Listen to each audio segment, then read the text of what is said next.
First time నేను చాలా రోజుల తర్వాత ఒక సినిమా థియేటర్లో, ఒక మంచి సినిమా, కామ్ అయిన థియేటర్ కదా, ప్రసాద్లో కొంచెం క్లాస్గా ఉంటుందని వెళ్ళాను. ఆల్మోస్ట్ శ్రీరాములో లేకపోతే రమరామలో ఉన్నట్టు అంత రియాక్షన్స్ చూస్తున్నారు. అండ్ ఈ సినిమా ఈ సీన్కి ఏదైనా చేపలు కొడతారనుకుంటే కాదు, అసలు అనుకోని సీన్స్ కూడా నాకు చేపలు కొడుతున్నారు, ఇన్స్పైరింగ్గా ఉంది అంటున్నారు. వాళ్ళందరికీ ఇలాంటి ఒక సినిమా కలుగజేసినందుకు మా టీం అందరికీ, బుచ్చిబాబుకి, వాళ్ళందరికీ చాలా చాలా థ్యాంక్ యూ. ఈ ఎక్స్పీరియన్స్ నాకు ఇచ్చినందుకు, నా సినిమా కెరియర్లో, నా లైబ్రరీలో నంబర్ 1 or 2 సినిమాగా నిలిచిపోయే ఒక సినిమా ఇచ్చినందుకు. మొదటి రోజు కథ విన్నప్పుడు నేను మనస్ఫూర్తిగా వెళ్ళి నేను హగ్ చేసుకున్నాను. బట్ ఇది ఎంత రిస్క్ అయినా కదా అని నాకు తర్వాత తెలిసింది.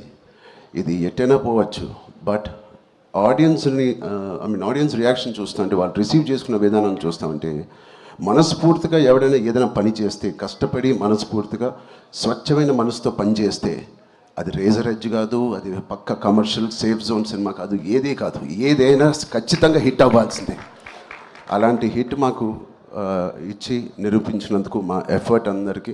So across India and abroad ప్రతి ప్రేక్షకుడికి, ప్రతి చిన్న కుర్రోడికి, చిన్న పిల్లలకి, వాళ్ళు తీసుకెళ్ళిన వాళ్ళ తల్లిదండ్రులకి, వాళ్ళతో పాటు వెళ్ళిన అమ్మమ్మలకి, తాతయ్యలకి, కొత్త ఆడియన్స్ని చూస్తాం మేము థియేటర్లో. వాళ్ళందరికీ ఇది బయటకు వచ్చి చూడాలనిపించే అలాగా కలిగించినందుకు మా సినిమా, వాళ్ళందరికీ కూడా నేను చాలా హెవీ హార్ట్తో థ్యాంక్ యూ చెప్తున్నానండి. చాలా చాలా thank you so much.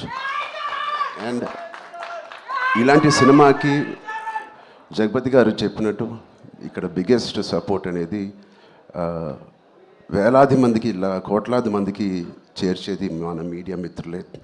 I'm thanking all of you. ఎవరికైతే చాలా నచ్చి మంచి రిపోర్ట్ ఇచ్చారో వాళ్ళందరికీ నేను మనస్ఫూర్తిగా చేతులు ఇచ్చి నమస్కారం చేస్తున్నాను. థ్యాంక్ యూ మీడియా ఫ్రెండ్స్ అందరికీ, thank you so much. And Jagapathi గారిని చూశాను ఫస్ట్ టైం, ఆయన పూర్తి రోల్ని ఫుల్ లెంత్లో చూశాను. అసలు ఇన్స్పైరింగ్ అంటే నెక్స్ట్ లెవెల్. ఒక ఆర్టిస్ట్గా నేను చూసి నా కంట్లో నీళ్ళు వచ్చినాయి. ఆయన ఇన్స్పైరింగ్ రోల్ చేశారు. అండ్ మిగతా క్యారెక్టర్స్ అందరూ, శివరాజ్ కుమార్ గారి అదర్ యాక్టర్స్ అండ్ వాళ్ళందరికీ నేను థ్యాంక్ యూ. అండ్ సెకండ్ హాఫ్లో మేము ఎంతో కష్టపడి, అయితే ఇష్టపడి సినిమా చేసాము. సీన్స్ చేసినప్పుడు అది బ్యాక్గ్రౌండ్ స్కోర్ ఎలా ఉంటుంది అనేది మా అందరికి బిక్కుమట్టు ఉంది.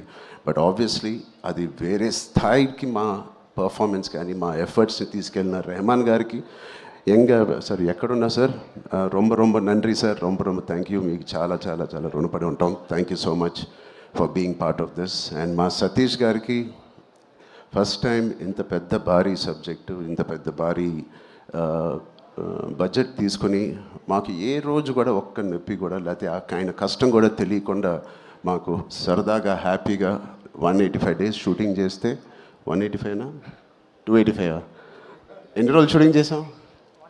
185 days షూటింగ్లో ఆల్మోస్ట్ 165 days మా వెంటే ఉన్న మా ప్రొడ్యూసర్స్కి thank you so much. And Anant Sriram garu, చాలా మీ సాంగ్స్ నాకు ప్లేలిస్ట్లో లైఫ్ లాంగ్ ఉంటాయి. ఎప్పుడైనా నాకు బాధగా ఉన్నప్పుడు నాకు అంత ఇన్స్పైరింగ్ లిరిక్స్ మీరు రాసినందుకు థ్యాంక్ యూ.